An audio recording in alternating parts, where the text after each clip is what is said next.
असलहे की इस भारी खेप में आग लगाने वाले खतरनाक रॉकेट भी भारी मिकदार में हैं, जो जाहिर है कश्मीरी मुसलमानों के मकानों को आग लगाकर तबाह करने के लिए इस्तेमाल किए जाएंगे। हमने इस कैंप को उड़ाने का मंसूबा तैयार किया है। शेर खान ने कहा, मैंने पीर पंजाल का भारतीय फौजी कैंप देखा हुआ है। वो काफी बुलंदी पर है और उसके इर्द गिर्द ऐसी कोई पहाड़ी नहीं जहां से हम कैंप पर रॉकेट फायर कर सकें।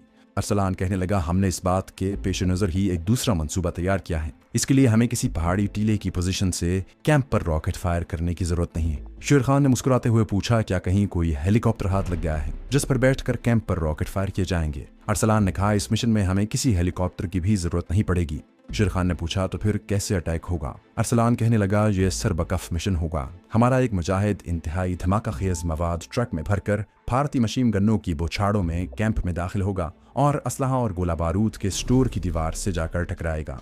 उसके बाद वहां जो कुछ होगा तुम बखूबी उसका अंदाजा लगा सकते हो। हमारा मुजाहिद शहीद हो जाएगा, लेकिन उसकी शहादत दुश्मन को नाकाबिल तलाफी नुकसान पहुंचाएगी। शेर खान अच्छी तरह से जानता था कि ऐसी शहादत का रुतबा हासिल करने के लिए ये मुजाहिद बल्कि हर कलमा गो मुसलमान हर लम्हा तैयार रहता है और वो उसे अपनी जिंदगी और आखिरत की बेशबहा सादत समझता है। चुनाचे इस बारे में अरसलान से मजीद कोई बहस न की, सिर्फ इतना पूछा, इंतहाई धमाका खेज मवाद से भरा हुआ ट्रक फौजी कैंप के अंदर जाना आसान नहीं, इसके लिए हमें बड़ी एहतियात और समझदारी से काम लेना पड़ेगा।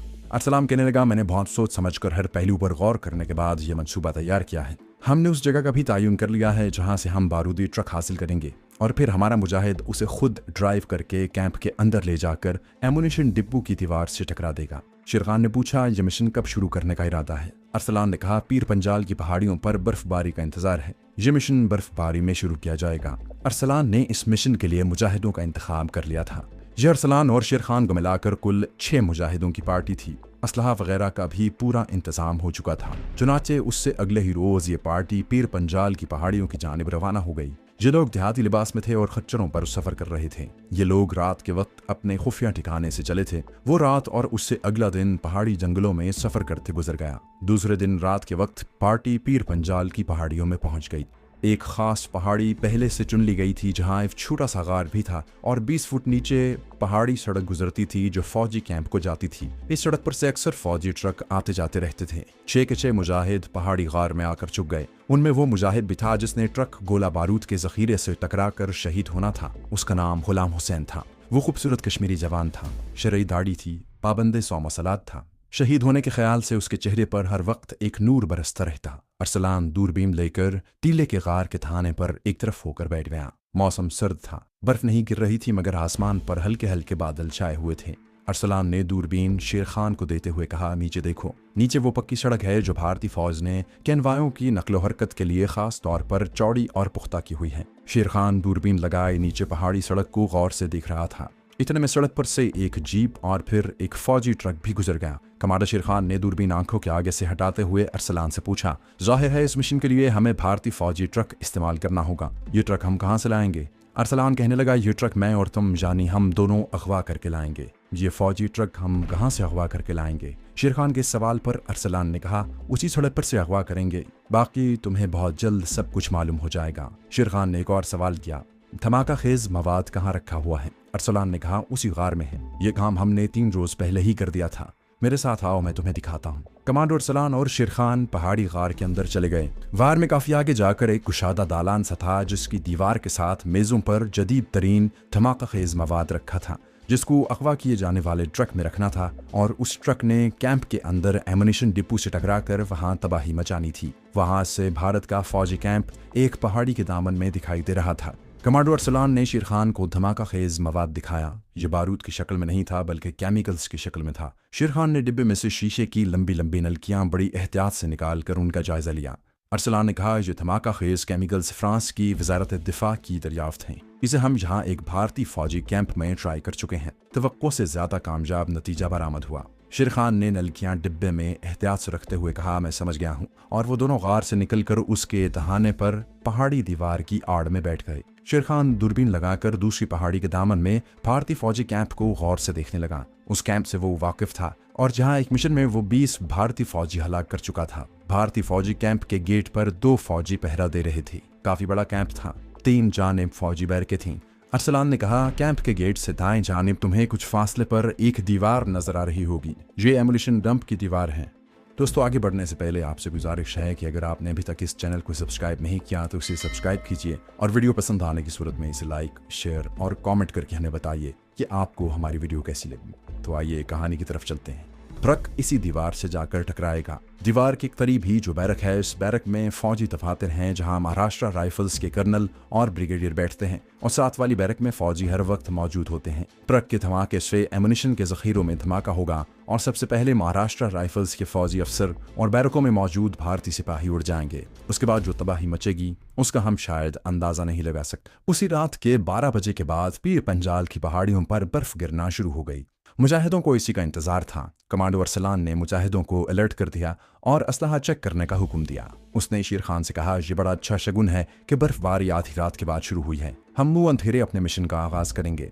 उस वक्त तक जो बर्फ गिर चुकी होगी वो नरम होगी और हमें अपनी नकलो हरकत में आसानी रहेगी। शेर खान ने पूछा, हमारी पोजीशनें कहाँ कहाँ होंगी? अरसलान ने नीचे सड़क की तरफ इशारा करके कहा, हम सड़क पर पीछे की तरफ कम से कम 1 फरलांग के फासले पर होंगे। मुंह अंधेरे एक भारतीय फौजी ट्रक ताज़ा सब्जियां और दूध लेकर आता है। हम उस ट्रक को अगवा करेंगे। जब मुजाहिदों ने अपना असलहा चेक कर लिया तो कमांडो अरसलान ने कहा, केमिकल्स के क्रेट उठाओ और नीचे चलो। चारों मुजाहिदों ने गार में रखे हुए इंतहाई धमाका खेज केमिकल्स के 4 क्रेट अपने कंधों पर रखे और गिरती बर्फ में गार में से निकलकर पहाड़ की ढलान उतरने लगे। उन्हें वो जगह दिखा दी गई थी जहां जाकर उन्होंने ये सामान रखना था। उनके जाने के बाद कमांडो अरसलान और शेर खान भी पहाड़ी पर से नीचे उतरने लगे। बर्फ गिर रही थी। चूंकि बर्फ अभी ताज़ा और नरम थी इसलिए उन्हें ढलान पर उतरते वक्त किसी किस्म की दिक्कत ना हुई। बर्फ रात भर या दिन भर गिरने के बाद जब रुक जाती है तो फिर गिरी हुई बर्फ जमकर सख्त हो जाती है और उस पर चलना बड़ा दुश्वार होता है। पांव हर कदम पर फिसल जाता है। रात अंधेरी थी। रास्ता उन्हें मालूम था।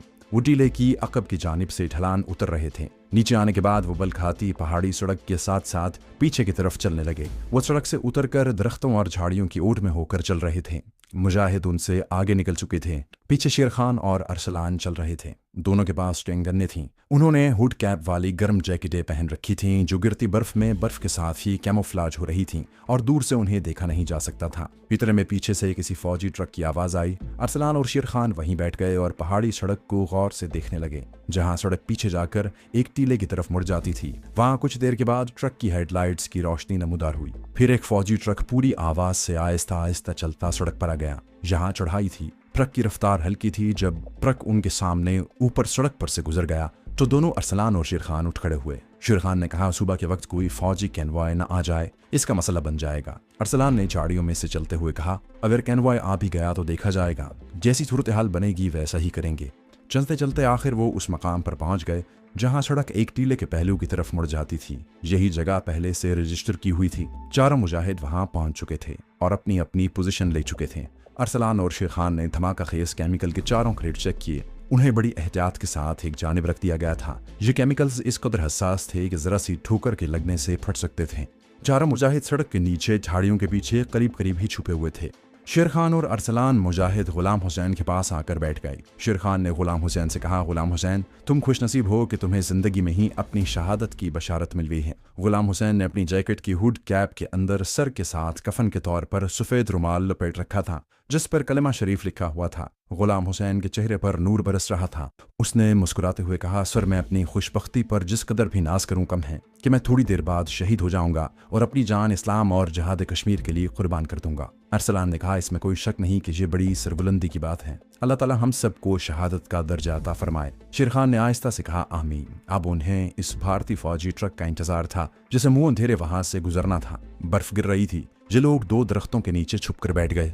वो धीमी आवाज में कभी कभी कोई बात करते। थोड़ी थोड़ी देर बाद अरसलान और शेर खान अपनी घड़ियों पर निगाह डाल लेते। इंतजार की घड़ियां तवील होती महसूस हो रही थीं, मगर ये मुजाहिद इस किस्म के इंतजार के आदी थे। रात गुजरती चली जा रही थी। एक बार अरसलान ने घड़ी पर वक्त देखा तो मुजाहिदों से कहा, होशियार हो जाओ, क्रेट सड़क के किनारे नीचे ले जाओ। उसी वक्त मुजाहिदों ने धमाका खेज केमिकल के 4 क्रेट बड़ी एहतियात से अपने अपने कंधों पर उठाए और कदम कदम संभल संभल कर चलकर सड़क पर एक जगह आकर उन्हें सड़क की ढलान पर झाड़ियों में छुपा कर रख दिया। उसके साथ ही वो स्टेन गन्ने लेकर वहीं पोजीशन लेकर बैठ गए। मुजाहिद गुलाम हुसैन अरसलान के करीब आकर बैठ गया। शेर खान भी वहीं बैठा था। उन सब की नजरें सड़क पर उस जगह लगी हुई थीं जहां सड़क टीले की ओट में मुड़ जाती थी। अरसलान ने शेर खान से धीमी आवाज में कहा, मेरा ख्याल है कि भारतीय ट्रक के नमूदार होने में चंद मिनट ही रह गए हैं, उसके आने का वक्त हो गया है। शेर खान ने पूछा, ट्रक में कितने फौजी होते हैं? अरसलान ने कहा, हमने पूरी छानबीन की हुई है, इस ट्रक में सिर्फ 2 भारतीय फौजी होते हैं जो अगली सीटों पर बैठे होते हैं। इस दौरान अरसलान ने अपने 2 मुजाहिदों को इशारा किया।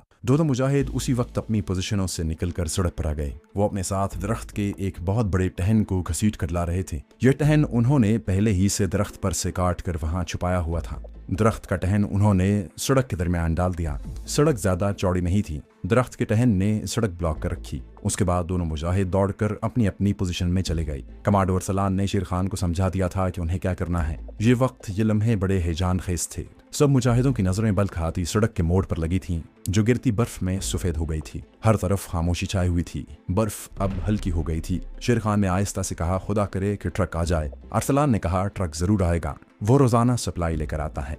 फिर उसने घड़ी पर निगाह डाली और कहा, उसके आने का वक्त हो गया है। दूसरे ही लम्हे दूर पीछे पहाड़ियों में घूं घूं की आवाज आई। अरसलान ने कहा, शेर खान, ट्रक आ रहा है। जहां मुजाहिद घात लगाए बैठे थे वहां तक सड़क की चढ़ाई थी, जिसकी वजह से फौजी ट्रक पूरा जोर लगाकर घूं घूं की आवाज निकालता आहिस्ता आहिस्ता चला रहा था। जिस वक्त ट्रक किसी टीले की ओट में चला जाता तो उसके इंजन की आवाज मध्यम पड़ जाती। टीले की ओट से निकलता तो आवाज फिर साफ सुनाई देने लगती। आहिस्ता आहिस्ता ये आवाज करीब होती जा रही थी। फिर आवाज ज्यादा करीब से सुनाई देने लगी। कमांडो अरसलान ने शेर खान से कहा, अलर्ट शेर खान, ट्रक किसी भी वक्त नमूदार हो सकता है। और फिर बल खाती सड़क जहां पहाड़ी का मोड़ घूमती थी वहां ट्रक की रोशनी नमूदार हुई। मुजाहिदों की गिरफ्त अपनी अपनी स्टेन गन्नों पर मजबूत हो गई। उन्हें अपने दिल की धड़कनों की आवाज सुनाई देने लगी। सड़क के मोड़ पर ट्रक की हेडलाइट्स की रोशनियां तेज हो गईं। ट्रक के इंजन की आवाज भी ज्यादा शोर के साथ सुनाई देने लगी। उसके बाद एक ट्रक मोड़ मुड़कर सड़क पर आ गया। ट्रक आहिस्ता आहिस्ता आ रहा था। उसकी रोशनियों में गिरती बर्फ साफ नजर आने लगी थी। मुजाहिदों की उकाबी निगाहें सड़क पर मरकूज हो चुकी थी। जैसे ही ट्रक उस जगह आया जहां सड़क पर दरख्त के कटे हुए टहन ने सड़क ब्लॉक कर रखी थी, तो ट्रक को ब्रेक लगी और वो रुक गया। उसका इंजन चल रहा था। किसी फौजी की आवाज सुनाई दी। दूसरे लम्हे एक फौजी अगली सीट की खिड़की खोलकर बाहर कूदा। उसके कंधे से राइफल लटक रही थी। उसके साथ ही दूसरा फौजी भी ट्रक में से निकलकर सड़क पर आ गया। वो दरख्त के मोटे टहन को पकड़कर एक तरफ घसीटने लगे ताकि सड़क साफ हो जाए। अरसलान और शेर खान को इसी लम्हे का इंतजार था। उन्होंने दोनों फौजियों को अपने निशाने में लिया हुआ था। जैसे ही भारतीय फौजी दरख्त के टहन को घसीटने लगे, अरसलान और कमांडो शेर खान की स्टेन गन्नों से एक एक ब्रस्ट फायर हुआ और दोनों भारतीय फौजी वहीं उलटकर ढेर हो गए। उसके साथ ही अरसलान और शेर खान और मुजाहिद गुलाम हुसैन घात में से निकलकर सड़क पर आ गए। गुलाम हुसैन और शेर खान दौड़कर ट्रक के पीछे की तरफ गए। उनकी स्टेन गनों का रुख ट्रक के पिछले हिस्से की जानिब था। कमांडो अरसलान ने दोनों गिरे हुए भारतीय फौजियों को पांव की ठोकर से हिलाया। दोनों मर चुके थे। इसी दौरान सड़क के नीचे से 2 मुजाहिद दौड़कर ऊपर आ गए और उन्होंने दरख्त के टहन को घसीटकर सड़क की दूसरी तरफ डाल दिया। ट्रक में और कोई फौजी नहीं था। मरे हुए भारतीय सिपाहियों की लाशें भी सड़क की दूसरी तरफ फेंक दी गईं। अरसलान ने मुजाहिदों से कहा, क्रेट लाओ जल्दी। फौजी ट्रक की बत्तियां गुल कर दी गई थीं।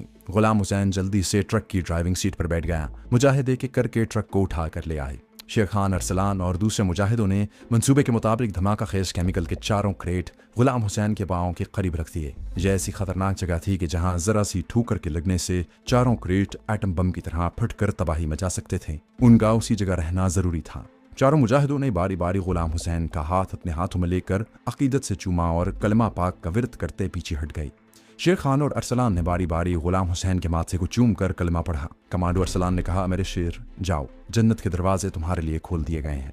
गुलाम हुसैन ने बिस्मिल्लाह पढ़कर इंजन स्टार्ट किया। बत्तियां रोशन की और ट्रक हल्की हल्की गिरती बर्फबारी में सड़क पर आगे की तरफ चल पड़ा। जैसे ही ट्रक आगे बढ़ा, अरसलान और शेर खान मुजाहिदों को साथ लेकर सड़क से नीचे उतरे और तेज तेज कदमों से अपने सामने वाले टीले की चढ़ाई चढ़ना शुरू कर दी। वो टीले के ऊपर जाकर खड़े हो गए। आसमान पर छाए हुए बादलों में शहर का हल्का हल्का उजाला छलकना शुरू हो गया था। मध्यम सुरमई रंग की धुंध सी चारों तरफ फैली हुई थी। बर्फबारी रुक गई थी। मुजाहिदों की नजरें सामने वाली पहाड़ी की ढलान पर जमी हुई थी, जहां नीचे दामन में भारतीय फौजी कैंप था। कैंप ढलान की ओट में था। उन्हें नीचे पहाड़ी सड़क नजर नहीं आ रही थी, मगर इस फौजी ट्रक की आवाज बराबर आ रही थी। मुजाहिदों के कान ट्रक की आवाज पर लगे हुए थे। उन्हें यही डर था कि कहीं ट्रक रास्ते में खराब ना हो जाए। लेकिन ट्रक शहर के दूर होते अंधेरे में बर्फ से ढकी हुई पहाड़ी सड़क पर भारतीय फौजी कैंप की तरफ बढ़ता चला जा रहा था।